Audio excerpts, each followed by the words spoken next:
After yesterday's crappy video, I decided to put a bit more effort into today's video.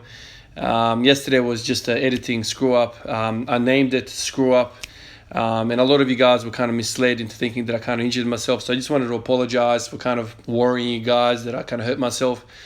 I'm always kind of surprised that people think kind of always worst case scenario. I think that's, general human nature to kind of get worried when you read something like this. And also, I didn't realize that it's a 1 minute video and people thought, damn, he's probably injured himself. So I want to apologize for doing that. I didn't mean to scare anybody, but to make up for it, I decided to do a full day of eating video today. I try to get all of the meals on the screen. What you're seeing here is basically 7 o'clock in the morning. I was eating these oat clusters, whatever they're called. I've got a whole bunch of cereal boxes. I picked this one. This is kind of like 4 out of 5 stars. As soon as I sit down, my daughter usually comes to me and she wants whatever I have. It's like every morning, every lunch, she just wants to join in. So I basically it's all about the milk. So I want to drink milk. And then to kind of keep milk a little bit more interesting, I put these oats in or cereal or something like this. This has kind of been my meal that I've been kind of plugging in between meals.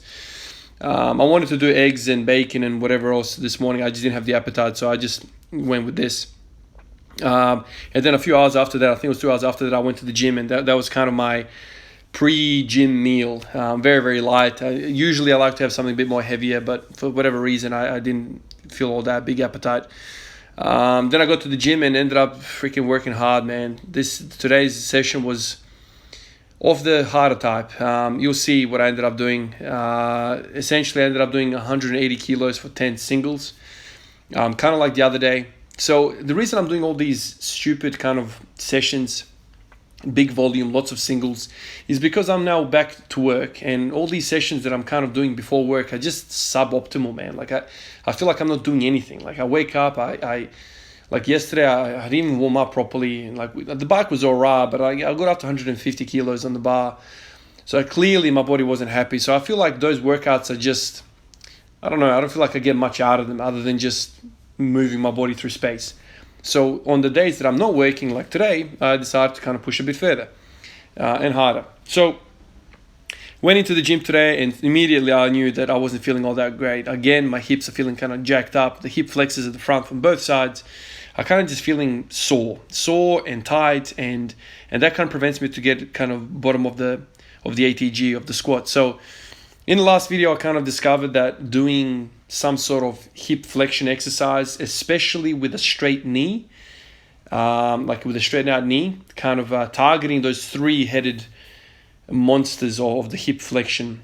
So you've got the iliacus, you've got the psoas, so the iliopsoas, and then you've got the rectus femoris, which is the quad muscle. Now, if you keep your knee bent, that guy doesn't really get too much involved. But if you keep your legs straight and you kind of do like a swaying kicking motion, like a knee raise, but with a straight leg, I feel like you incorporate the rectus femoris a bit more, and that kind of feels a lot better on my hip. So I've kind of identified that for me to feel good in the last few days to squat, I need to get that thing going, warmed up and loose. And then all of a sudden, the ATG position starts to feel a little better and better. And what I found today is, you'll see like later on, I did that. I was still kind of not feeling right. So then I went to the dumbbell seated psoas curls, the exercise that I kind of called psoas curls. Did that. That kind of still didn't feel good. And I ended up going along with one of you guys. I mean, not one of you guys. Several guys have suggested hanging leg raises or knee raises. So I ended up doing that. And that felt by far the best. So, and it's also good because it's 2 legs at once. So I don't have to, spend too much time. So I ended up doing supersets with these hanging leg raises or knee raises. I was kind of alternating between the two of them, and that felt really, really good. So as I was doing the 180 times 1 singles for 10 of them, I think halfway through them I started incorporating the hanging leg raises, and my hips started feeling excellent. The bar started feeling quicker and quicker as the sets progressed. So there's a couple of reasons why I think my hip flexors are jacked. I kind of think back to the time where I first started experimenting with block pulls with the bar kind of around the knee level. It's kind of a similar position, if you think about it, as pin squats. Similar kind of position, similar starting position where, the bar is starting, or your knee and hip angles are kind of similar between the pin squats and the block pulls, it basically hammers the hell out of your erectors, your core, and your glutes. And because the glutes get such a really good working out with super maximal weights, I think the hip flexors start freaking out because they're being way, way overpowered. So if you think about it, you have the hip joint and you have two teams. You get the anterior chain, if you will, you got the posterior chain. The posterior chain is so much beefier. You've got the freaking glutes, hamstrings, adductors. Those are some big, big, big muscle groups. On the other side, who have you got? You've got the psoas, okay. You got the iliacus, okay, and you got the rectus femoris. Like, these muscles are not humongous like the glute. Like, the glute is by far the strongest muscle in the body, right? Like, it's just a powerhouse. All of athleticism basically comes from that, like a large portion. And then you've got the adductors, another massive group that also contributes to hip extension. And you've got hamstrings as well, like a big, big muscle group. So if you start hammering away like me at pin squats, and then I went to RDLs, and then I went to like more hamstring work, basically, as I was progressing through those kind of days, I started feeling my hips getting more and more upset. And it got to a point where I rock up to the freaking workout, I'm thinking, what's going on, man? And then to top it all off, the most amount of pain started when I started doing leg extensions. So leg extensions, seated leg extensions, are quite heavy on the rectus femoris. And I hit it with a lot of weight. And so then it was kind of like, I'm trying to make up for all the work at the back, and there's a bit of a discrepancy between the strength. So doing these hanging leg raises kind of gives some more points towards the weaker team. And I think ultimately what the human body really wants is just balance and strength.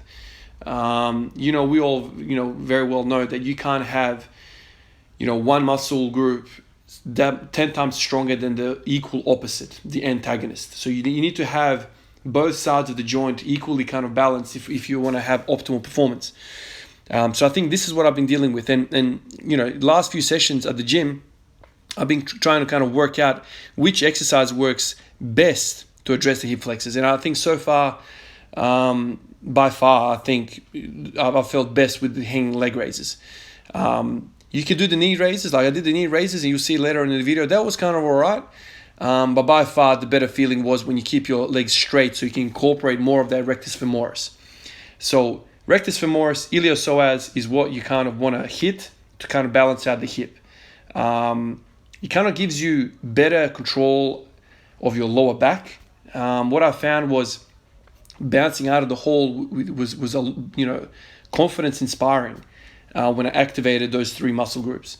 And I feel like that's also a big key. I mean, I've mentioned this many, many times before, but I always get reminded. This is, I think, the key to addressing butt wink, along with addressing length in the posterior chain. So I know a few guys have keep asking me, as I get more and more subscribers, more and more new people kind of haven't seen the content. I kind of keep linking into some of these comments that you guys put up about butt wink and all that. I try to link back to the previous videos that I've done like several months ago, but I think ultimately butt wink is about posterior chain and this iliopsoas kind of relationship. You need to have a strong psoas to keep your back flat, essentially. So you saw that I tried to do the dumbbells. I did only one set of that, and I didn't really like how it felt because I had trouble incorporating that rectus femoris. I really want to hit those three guys, iliacus, psoas, and the rectus femoris. Those three guys really flex your hip. And so part of the squat is hip flexion and then hip extension. So I kind of get stuck halfway through in that kind of sticking point, and I found that doing leg raises in this session was really making me feel good in that kind of range of motion. So I think there's something to think about. And this is where I started doing this. And you'll see, I don't know if you guys can notice, this is the leg raises, but the knee raises, but you'll see that in the next few sets, the bar started moving a bit quicker. I can definitely see with my own eyes, and I definitely felt it, which was really interesting. And so the reason why I kind of didn't cut this video up, these next few sets, is because I wanted to basically show you that these were indeed supersets. There was not a lot of break between doing these hanging leg raises, knee raises, and the actual squat. So I don't know, like 10 seconds. I want to say 10 seconds I spent between the two. What am I counting? 5, 6, 7, 8, 9, 10, maybe 10, 15 seconds. God, I thought it was shorter than that. Here I go. I'm starting to do it now. So The more I did leg raises, the better it felt. So I think tomorrow when I come back in to the gym again, I've got another day off, I'm gonna start warming up with leg raises. I tried doing the bike yesterday. I did the bike yesterday. That was a really good workout, really. I did those sprints, 15 seconds on, 2 minutes off. Felt good, but when I got to the bar, once again, the hip flexors panicked. Because riding a bike, the stationary bike that I've got, all I'm really doing is essentially, if you will, if you can conceptualize this, all bike riding is like a limited range of motion lunges, if you will. I don't have those shoes, I don't know what you call them, cleats, those kind of shoes where you kind of clip into the pedal of the bike. So I don't actually have a pulling sensation at all. I'm just pushing. So I guess if you could push and pull the pedals, you would kind of incorporate your hip flexors as well. But I wasn't doing that with my bike yesterday. So I had a mean old pump in the quads. And I got to the bar yesterday. I still kind of felt crappy, and the top set was 150. So that tells me I didn't really do a good job of warming up. Whereas these leg raises, man, they are feeling really good when I go back to the squat. So this is why I was doing 180 times 1 leg raises, 180 times 1 leg raises. And I did that, I think, for 4 or 5 sets. The later sets of the 180 singles. So I don't know whether you guys can see that, but definitely the bar looks more confident on me. The sticking point is pretty much like butter. Looks much smoother after doing the leg raises. So I love these moments, man. I love when I try different things. So I've got a problem on the table, and I just go back into my experience from training before, and I'm like, okay, this is the repertoire that I've got. Let's do 180 times 1 for 10 freaking sets. And let's give each one of these exercises a go to see how they feel, how it changes the 180 times 1. And that's essentially what I did. It's basically like a mini experiment.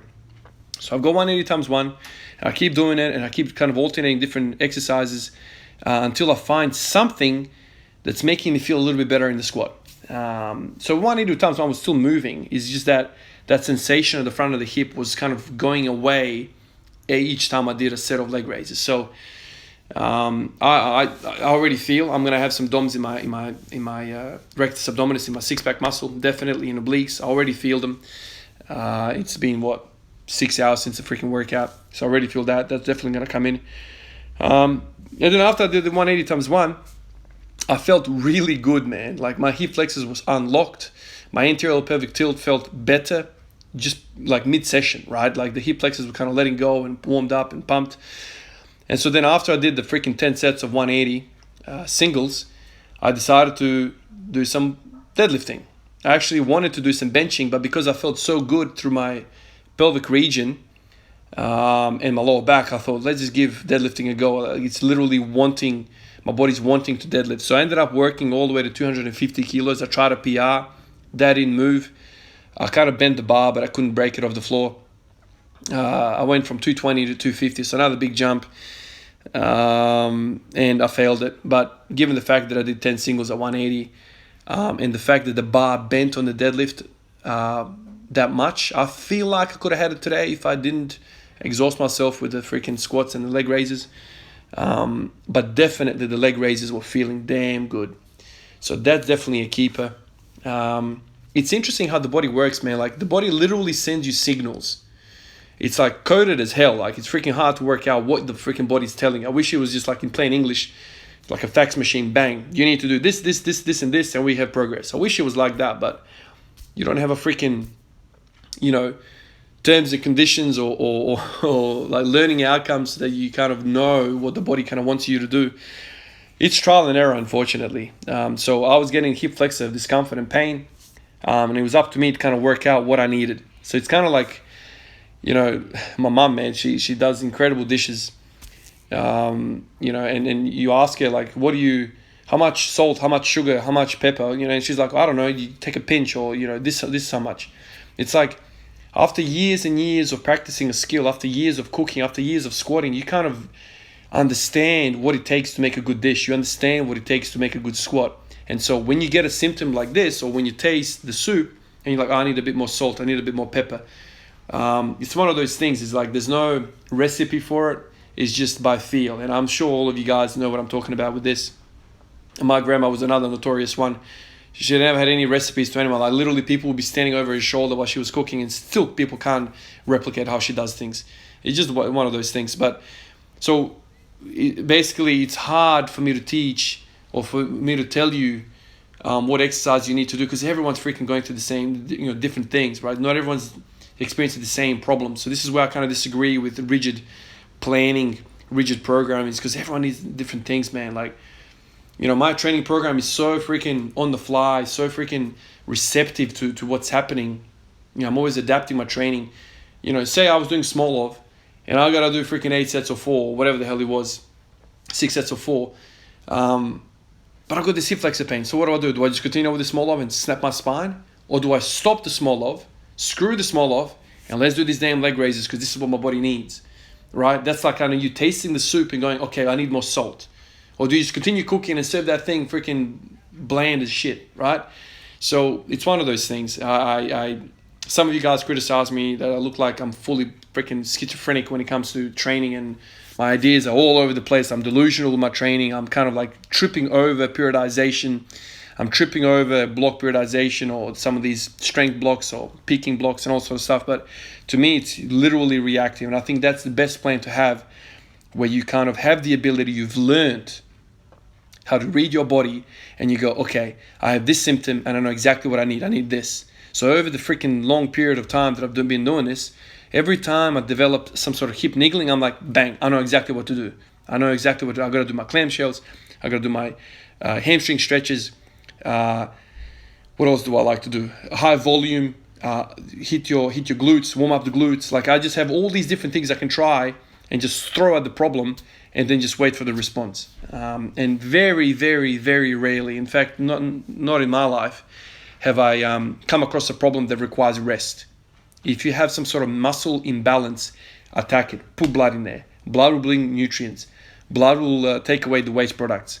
Rest is going to make less circulation to the problem. Unless you've freaking evolved fracture, or if you've like me, taught like 4 or 5 years ago, rolled an ankle so bad that I've actually fractured the 5th base metatarsal in my bone in my foot.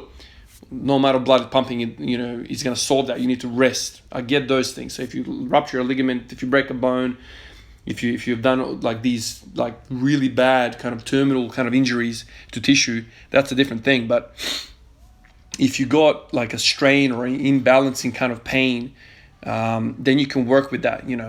Resting is not going to fix it, because the moment you come back, you're going to still have an imbalanced hip.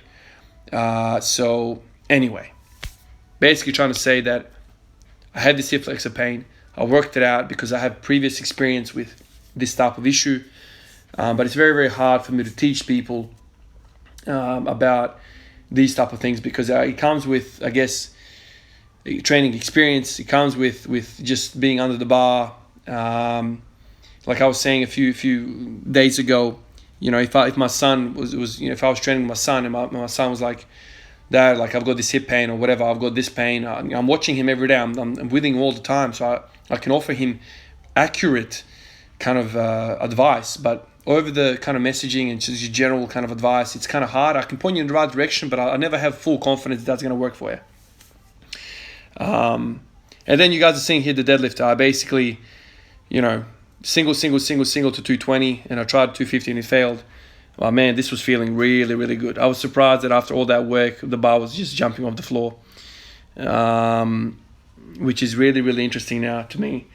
I've done a lot of quad work in recent times, so maybe that's an explanation why the bar is moving so good off the floor. It's an interesting thing. It's interesting to me, like the deadlift is just always feels damn good to me. Every time I make a bit of a progression in the squat, the deadlift feels amazing. And I don't, like you guys know, I don't train the deadlift all that often. When I had those 16 days in a row of hitting 200 for 1 squats, I didn't do any deadlifting because I was afraid that, I think I did deadlifting once on day 14 or something like this, or 13, something like that. Basically, I was afraid of fatigue. So 220 moved well for me. And then I put 250, probably a big jump. But I thought to myself, like, if I load 230, like, it's too close to 220. 240 is kind of like flirting with a PR. I might as well put 250 and have a freaking whack. Bend the bar. Bend the bugger. Couldn't get it off the ground. The fella next to me on the squat rack, the guy in the green there, he was like, oh, good pull, nice try. He actually tried 250 2 days ago and he failed it as well. And he was basically telling me, you should put a belt on, man. Put a belt on. He was offering me his. And I was like, man, I can't just put a belt on the top set because I've never actually tried lifting with a belt in my life before. So, I had to decline his offer, but he was nice enough to offer his belt. But I think ultimately you need to spend time lifting with the belt to kind of understand how to brace, because I think it completely changes how you lift and how you brace for it. And then this was the after the after the session meal. I ended up cooking a few kind of steak sandwiches, I think these are called, and some eggs and some cottage cheese. I love cottage cheese. I ate a lot of that. In my life, I eat a lot of it. I actually love cottage cheese. This is kind of like usually my go-to meal. It's kind of like taking 2 seconds to prepare. And then after that, we went out, a bit of a date night with the wifey, and we went out and we had some more food. Went to this Chinese joint. I think it was called beef stew, beef curry or something like this. So a whole bunch of food today. So I basically had 3 meals. Usually I want to have a bit more. I was kind of running around today a little bit, but usually I like to have some milk, like that glass of milk that you saw in the morning, some milk with cereal, kind of like in between those sessions, in between those feeds. So I kind of aim for 4, maybe 5 meals a day. I've kind of been doing that when I was on annual leave, but definitely now with going back to work, man, I'm averaging maybe 3, sometimes 2 meals a day. And I'm not one of those guys to sit down and put in like 10,000 calories in one sitting. I can't do that. I just feel like absolute garbage. And also the job I do, I can't have a full belly of absolutely smash myself with food because you have to go and work and see things, and I don't want to get nauseated and whatever. So anyway, guys, long ass video today. I hopefully makes up for the crap that I put out yesterday. I'm very, very sorry about misleading all of you guys and worrying you guys to snap my spine or whatever. But if that ever happened, man, I wouldn't camouflage the title in that way. I'd literally say I'm injured, that kind of thing. But I think what screwed me up or screwed you guys up was the fact that it was a very short video, and it was a negative title. So you guys put those two things together, and you thought, oh crap, he's done himself in. So sorry for scaring you guys yesterday. Anyway, I'll catch you guys tomorrow for our next one. Tomorrow's another day off, so another gym session. Until then, peace out.